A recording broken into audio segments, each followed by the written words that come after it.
Hello everyone, welcome back to my new video. और आज मैं इस वीडियो में आपको प्रीवियस ईयर के क्वेश्चन पेपर सीटेट के प्रीवियस ईयर के क्वेश्चंस के पेपर के कुछ क्वेश्चंस इम्पॉर्टेंट क्वेश्चन के बारे में डिस्कस करूँगी और आपको बताऊँगी इसका आंसर विद एक्सप्लेनेशन। ठीक है, तो स्टार्ट करते हैं वीडियो। देखिए, सोशल स्टडीज़ के बारे में मैं आपको बता रही हूँ। सोशल स्टडीज़ के कुछ क्वेश्चंस हैं जो मेनली पेपर्स में आते ही आते हैं। इससे रिलेटेड कुछ ना कुछ क्वेश्चंस आपसे पूछा ही जाता है। तो पहला देख लेते हैं क्वेश्चन। पहला क्वेश्चन आपको देख लेते हैं। The first ruler of Magadh mahajanapadas in the 6th century BC was. वो कहता है the first ruler of Magadh, पहला मगध का शासक, मगध महाजनपद का शासक in the 6th century BC। 6th century BC में कौन सा पहला मगध का शासक था? तो 4 ऑप्शन आपको दिए हैं। देखिए, महाजनपद की बात करें तो 16 महाजनपद हमारे होते हैं, जिसमें मगध भी एक है। और उसमें आपको पूछा है कि पहला रूलर कौन था इस महाजनपद का। तो 4 ऑप्शन है, बिंबिसार, अजातशत्रु, महावीर और प्रसेनजित। तो इसका जो करेक्ट आंसर है वो है बिंबिसार। बिंबिसार कौन थे? बिंबिसार पहले शासक थे मगध के, मगध महाजनपद के पहले शासक थे। ठीक है, और उसके बाद अगला ऑप्शन देख लेते हैं, अजातशत्रु। देखिए, अजातशत्रु के बारे में आप जानते होंगे, अजातशत्रु बिंबिसार का सन था। Son of Bimbisara is Ajatashatru. ठीक है, जिसने बिंबिसार की हत्या कर दी थी राजगद्दी को हासिल करने के लिए।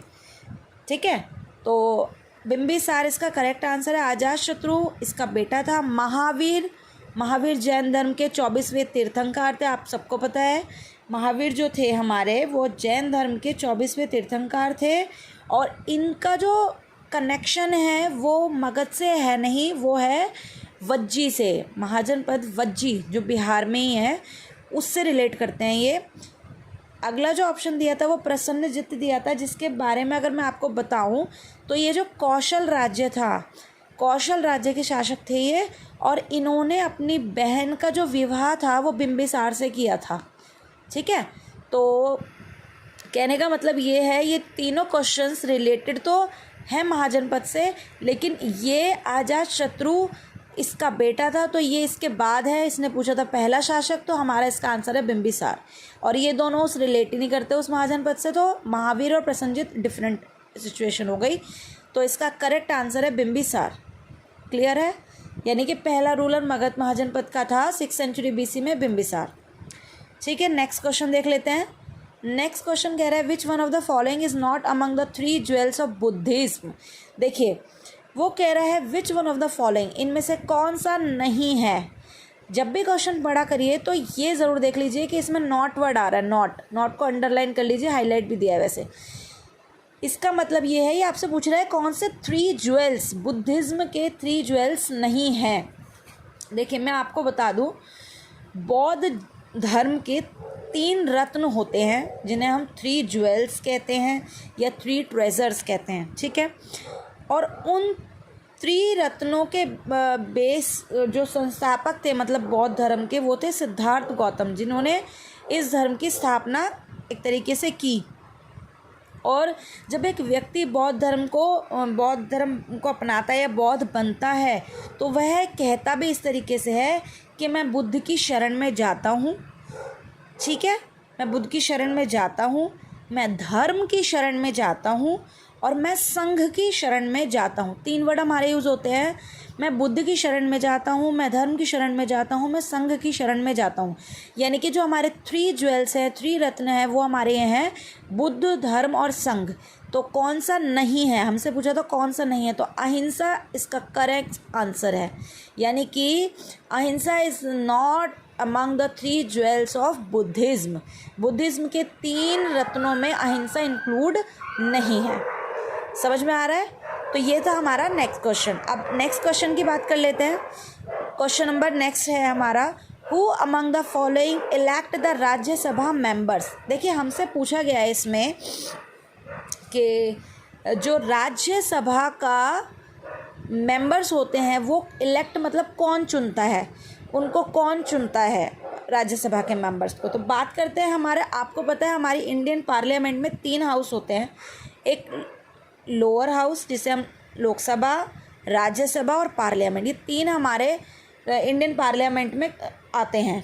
ठीक है, आपको पता है जो लोकसभा है हम उसे लोअर हाउस भी कहते हैं, राज्यसभा को अपर हाउस कहते हैं, और एक होता है हमारा प्रेसिडेंट। ठीक है, 3 हमारे इसमें आते हैं।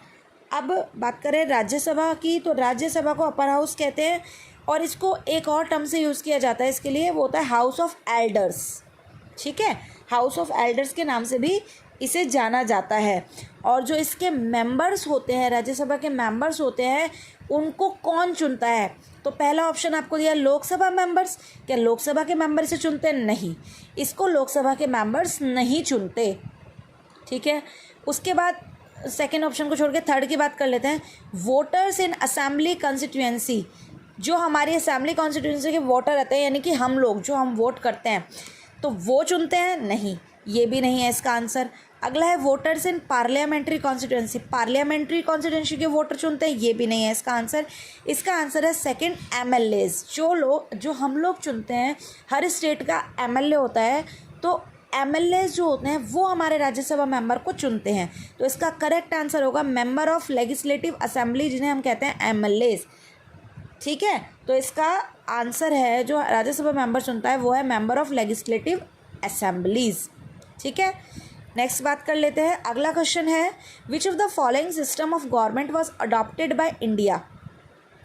आपसे पूछ रहा है कौन सा सिस्टम गवर्नमेंट का इंडिया ने अडॉप्ट किया है। गवर्नमेंट मतलब किस तरीके की होनी चाहिए, ये सिस्टम इंडिया ने कौन सा अडॉप्ट किया है, बताइए सिस्टम कौन सा है जो गवर्नमेंट को, मतलब शासन प्रणाली जिसे कहते हैं, उसको भारत द्वारा, मतलब कौन सी शासन प्रणाली को, कौन से सिस्टम को अडॉप्ट किया गया है। तो आपको 4 ऑप्शन दिए हैं। एक है प्रेसिडेंशियल एंड यूनिटरी।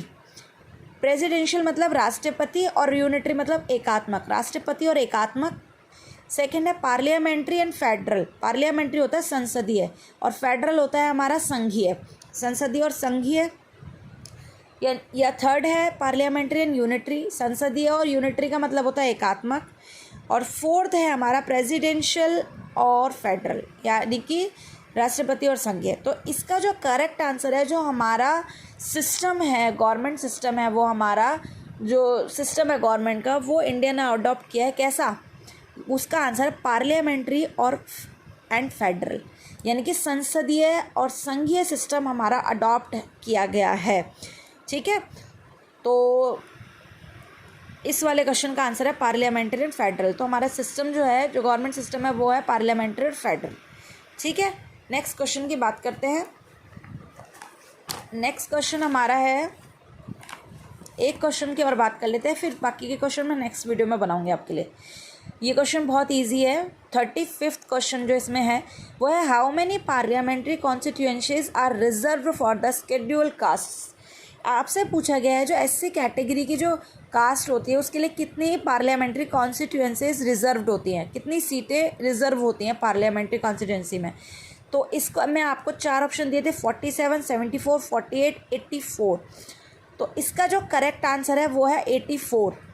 84 हमारी पार्लियामेंट्री कॉन्स्टिट्यूंसी में रिजर्व सीटें किसके लिए? शेड्यूल कास्ट के लिए। तो 84 इसका करेक्ट आंसर है। और इसमें एक ऑप्शन और है जिससे हम कंफ्यूज हो सकते थे, वो था 47, क्योंकि 47 जो था वो शेड्यूल ट्राइब्स के लिए था। वो रिजर्व जो सीटें वो शेड्यूल ट्राइब्स के लिए थी। तो ध्यान रखिएगा 74, 48 कोई रिलेशन नहीं है इनका, कोई इसकी इससे रिलेट नहीं करता। तो आपको सिर्फ 2 आपको रिजर्व सीट याद रखनी है इसमें फ़िलहाल। एक है हमारी, एक तो हमारी है 47 जो शेड्यूल ट्राइब्स की होती है, और एक है हमारी 84 जो हमसे पूछा गया है शेड्यूल कास्ट की। तो इसका करेक्ट आंसर है 84। तो रिजर्व सीट हमारी है पार्लियामेंट्री कॉन्स्टिट्यूंसी में शेड्यूल कास्ट की 84। तो ये थे मेरे आज, मैंने आपको एक क्वेश्चंस बताया जो प्रीवियस ईयर पेपर में आए हुए हैं, और डेफिनेटली क्वेश्चंस ये आते भी हैं और आगे तक आपको इनके बारे में जानना है ज़रूरी, क्योंकि इससे रिलेटेड और भी क्वेश्चन वो बना सकता है। तो तो एग्ज़ाम के लिए अगर आप प्रिपेयर कर रहे हैं तो प्लीज़ इस वीडियो को ज़रूर देखिएगा, ये आपको बहुत हेल्पफुल रहेगी। और मैं आगे वीडियो में आपको इसके आगे के क्वेश्चंस बताऊंगी। अगर आपको वीडियो पसंद आई हो तो प्लीज़ वीडियो को लाइक कीजिए, शेयर कीजिए और मेरे चैनल को सब्सक्राइब ज़रूर कीजिए। Thank you.